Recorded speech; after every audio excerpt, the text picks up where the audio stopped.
When I got diagnosed, I was devastated. I was just shocked.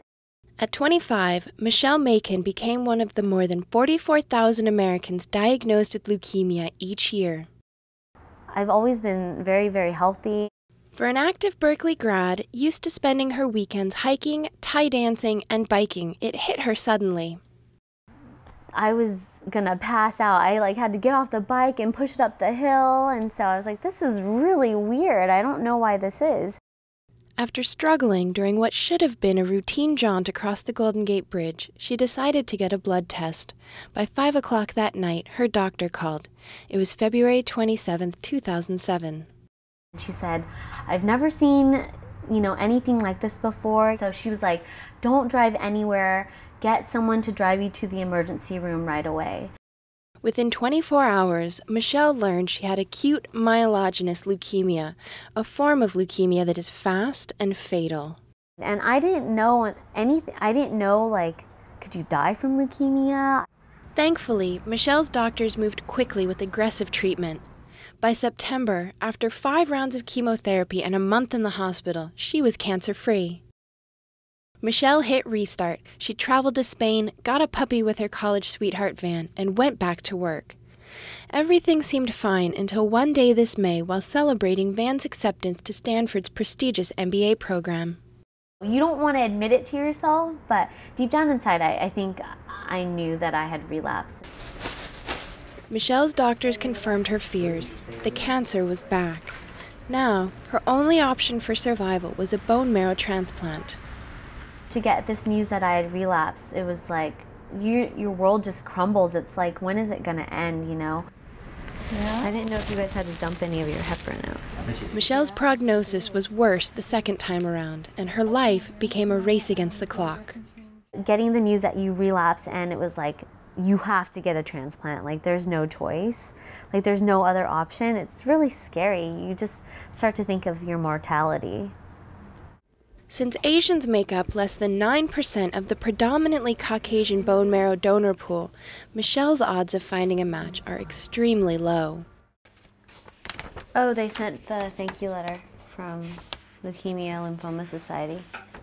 For Van, who married Michelle just weeks after the relapse, finding his new bride a donor became his top priority. Sorry, ladies, have you heard of Project Michelle? Yeah. Instead of studying at Stanford, Van spends days and weekends soliciting total strangers. Can I talk to you about it? Can I walk with you guys? So Michelle is my wife. She is dying of leukemia, and she needs a bone marrow transplant to survive. Together with a network of dedicated friends and family, he founded Project Michelle. In the last year and a half, along with volunteers across the country, they have organized an astounding 300 bone marrow donor drives nationally. Thank you so much, really appreciate it. It's hard being the significant other of a patient. I think it's a difficult position. I would trade positions with her any second, but I can't. And I wish I could take all the pain away, but I really can't. But what I can do, and with the need for a donor, what I can do is find a match for her. By adding donors to the registry, Project Michelle is not only increasing Michelle's chances for a match, but also helping the 6,000 other people whose life depends on finding that small miracle. You might be her only match. The process of registering is simple and painless, and donating has become easier in recent years. Still, registering bone marrow donors can be difficult. Finding Asian donors is particularly difficult because of deeply held cultural beliefs. Michelle's mother, too, has faced some of these beliefs head-on.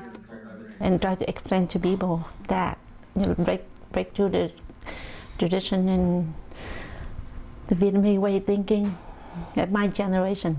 Michelle's mom says that some Vietnamese fear that if they donate part of their body, something bad will happen to them. And then you have to go ask everybody to help your daughter. Sit. Shake. Some days I'm like, yeah, really hopeful and optimistic. I'm like, it's gonna be fine. I'm just gonna do things a little differently, but I'm gonna get all of my dreams are gonna come true. And then other days I'm like, no, they're not. Why does it have to be this way? Michelle says she tries to stay optimistic, but some days are harder than others. It's just like, you know, it's scary and changes your whole world.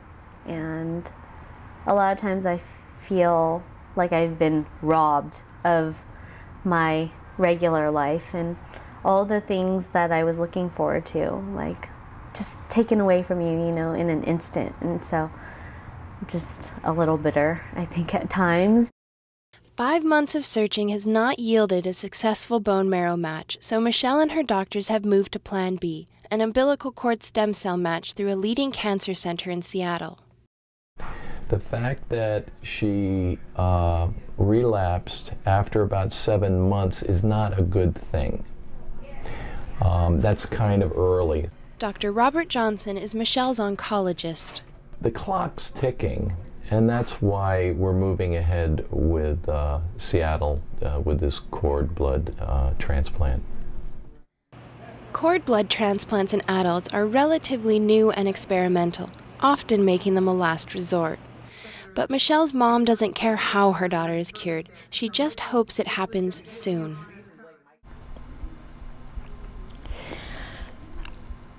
I think I have to learn one day at a time.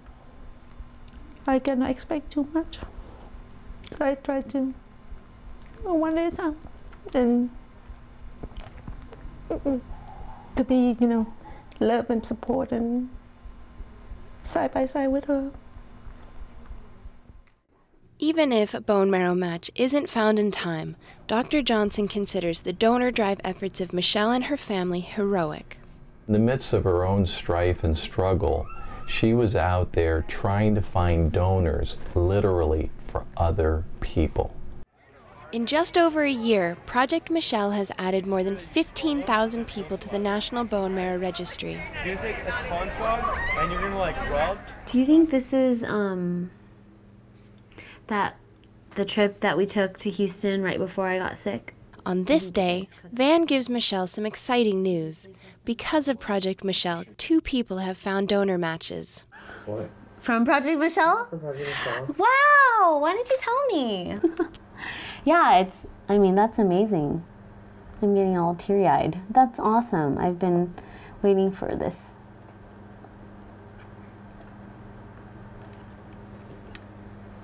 I feel like even if we don't find someone for myself, I mean, at least, you know, our time isn't wasted if we find someone for another patient. So that makes me really happy. For Michelle, finding a match for a fellow patient is a very personal victory. Yeah. Huh. Hooray.